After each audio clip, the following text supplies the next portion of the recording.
Hello YouTubers, Retro Marky back, and today's going to be a little bit of a marathon, but I'll keep it as short as I can.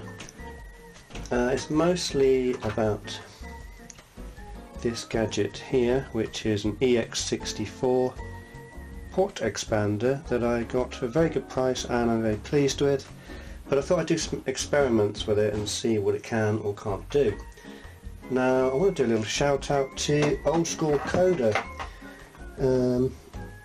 who's making some really good videos about programming in machine code, assembly language, some unboxing. So I thought, as he's never seen a Vectrex, I would dedicate this part to him. Bit of zoom. Camera doesn't want to focus on it. There we go. So this is a Vectrex. Absolutely awesome. And I've got a multi-cart, which makes things a bit easier.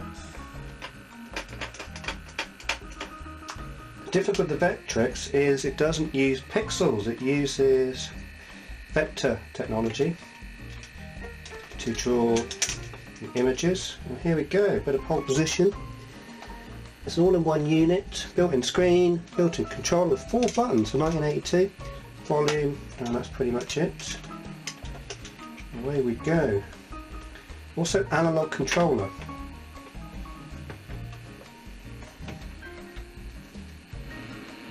There's also brightness for the monitor.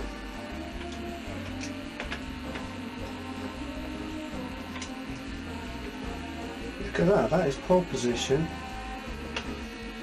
And this machine, I think it was around 82 it came out. I remember it being in Woolworths next to the pick and mix.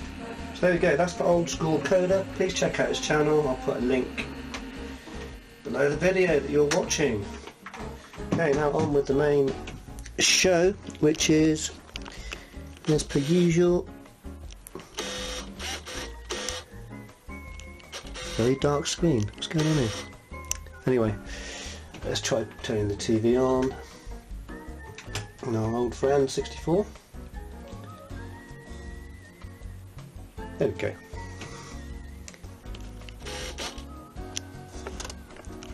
It's going to be one of those videos, guys. You can tell just right now.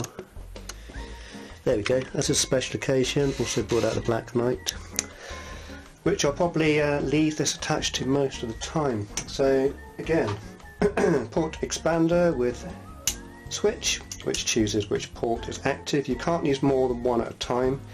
There is an adapter that does that, but this isn't that adapter.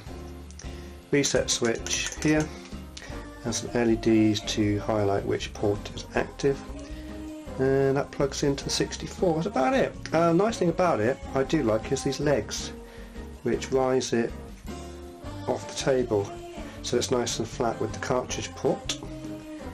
And yeah, that's about it. So let's plug in this bad boy, is a little bit fiddly, but oh, there we go, no big deal. I thought what would be interesting would be to try a few carts and combinations of carts. So we've got some homebrews here. We've got my EEPROM cartridge adapter where you can put in ROMs, EEPROMs. Some Easy Flash cartridges, 1 and 3. My favourite device, the Ultimate 2. A couple of Commodore cartridges. A couple of these cartridges, just because they're different, just to see if there's any difference there. And if you get time, maybe a couple of Ocean cartridges. There might be some differences. This is the thing, by the way, that I got for free, along with the Licorice All Sorts. Speed card 64. If you like yellow, you'll love this. And I think I've worked out what it does. It's a rather bizarre little cartridge. And there's probably only one of these in the entire universe, and I have it, so I could put it on eBay as rare and get thousands of pence. I'll show you that in a bit. Anyhow, so if we turn on the machine, it won't make any difference. So what we're going to do is, let's try Well, let's just show you that it's all hunky-dory and ordinary. So there we go, easy flash in slot 1, boom boom boom, and select. Et voila! And we can run things as normal. Now if we go to port 2, obviously there's nothing in there. I'm guessing there's a priority in this. I'm presuming the device, yes, the EX64 goes to port 1 first, 2nd and 3rd, but I don't know, I might be wrong. What we can now do is try the Ultimate 2, because that's the kind of thing I would like to be sitting in here permanently. Due to the amount of features that it gives, the 64, and the fact I don't want this damaged by putting it in and out. Because some of my, especially my older machines, tend to have quite stiff ports, that's what she said, and so I want to keep this in good condition. So now, okay, we'll start with the Easy Flash, no problem. If we switch over we're going to get some problems, not problems, but it won't just automatically switch. Oh, it will automatically switch, that is awesome, yay! So that gets a Fonzie thumbs up of approval, so that's fantastic. So I can leave those two in there, which is what I probably will do. These are probably the two I want to leave in here. Okay, you can't switch back to Easy Flash, but if I hit reset, boom, no. Oh, excuse me, sorry, let's try now. Now reset. Yeah, it does, so it takes a few seconds, but that's a nice combination, I'm happy there. This was only just over 20 quid, so, and the fact it protects your cartridge port, if you bust that up, or put in something like this, Ninja Remix, worth an arm and a leg, then you don't want to be damaging things like this. Now, I did try something earlier and I don't think it's going to work. I'm hoping actually maybe I'm showing something that's new, but I did discover,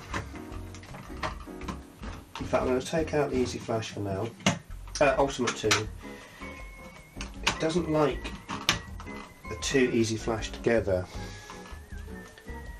if I'm right.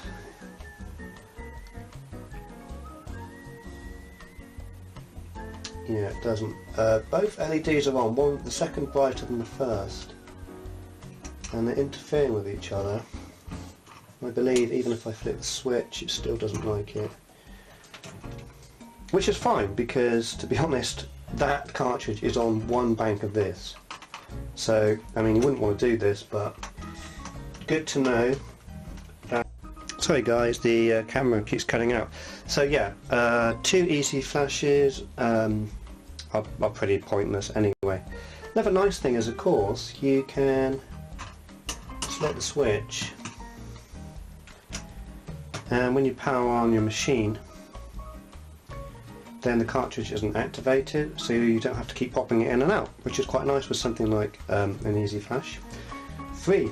Okay, so let's try something a bit more daring, shall we? What about these two together, plus a game like Bomberland? Fantastic. So now we're kind of pushing things to the max, to the limit. Let's just do the limit. Right. What do we have here then? Now, worrying, two lights on, I think is a problem. And 1.5 lights on, as in one full brightness, 1/2. So what we're doing here, something's not looking too good, is it? So technically it's on the Easy Flash and it doesn't like it. Oh, okay.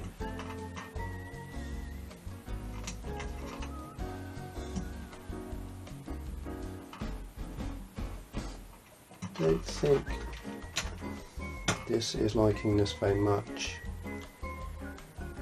Okay, sorry my friend. So, what if we have the two here. You know, I thought this video was a great idea, but I'm starting to think it's really boring.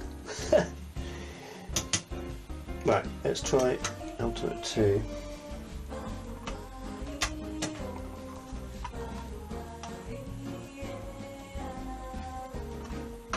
Again, 2 lights on. It doesn't like Bomberland. Let's try Moon Spire.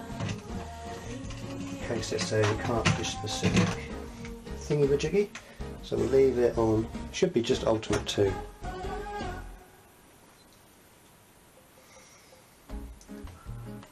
Don't think so.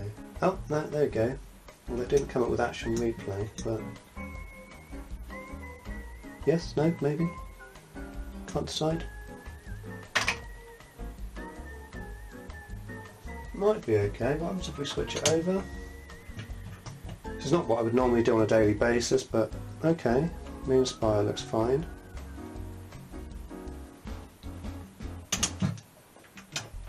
Let's see from power on, with that selected only.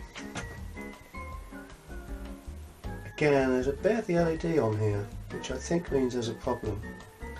And like I said, maybe it is going here to this port first. But then, that seems okay. So I think you could have those two together. A game cart, homebrew and Ultimate 2. At the moment I'm thinking those two are a fantastic combination. What happens if you put 2 games in? Both homebrews from RGCD. Okay. And we'll select...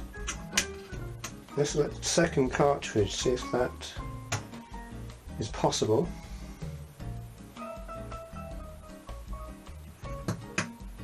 seem to like that.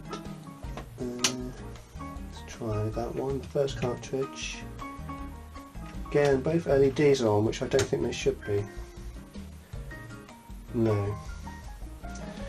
Guessing it's... I don't think Jiffy DOS should make any difference, but let's turn Jiffy DOS off as well.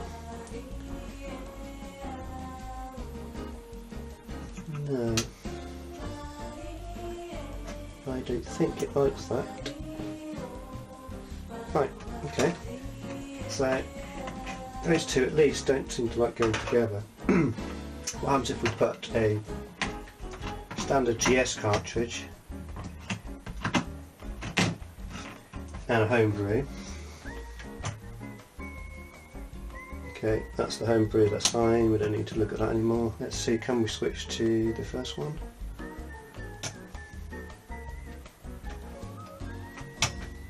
To Ninja.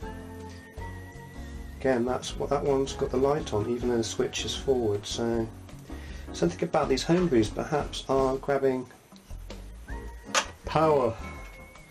Ah, they might be battery backup for high scores? I might be wrong on that. I probably am. Anyhow, let's try Golf and Ninja. And why not Dragon's Den, which apparently is quite rare. Despite the fact it's a pretty awful game. So 2 Commodores and a System 3. That looks really cool actually, it looks like it's super thick. Okay, so it's happy with that.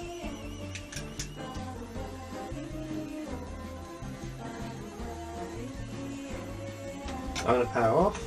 Can we select now cartridge 3? We can. Cartridge 2. Golf. Can we just do it without switching off and reset? We can. So that's pretty awesome. So for some reason homebrews, or at least the RGCD ones, are not happy with this device, which is fine. It doesn't bother me in the least, but I'm doing this more as a little experiment now. I think we might end in a minute and just finish off with the speed cart.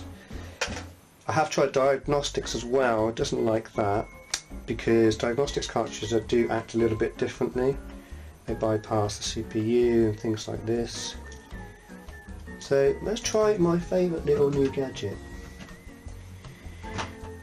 which, surprise surprise, I've got the Whizball EEPROM in there. So we'll start with that, and let's see. That's looking okay actually. It's a bin file, so it needs about 10 seconds or so to load into memory, into RAM.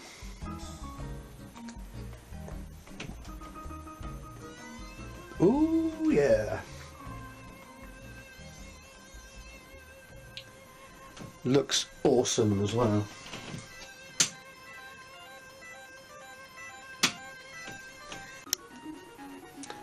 So we're back with the darkness and this, I'm going to call it the minion cart. Ah, I haven't selected it.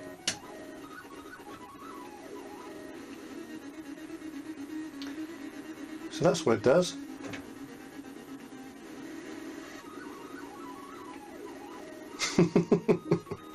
It does actually, it is slightly useful because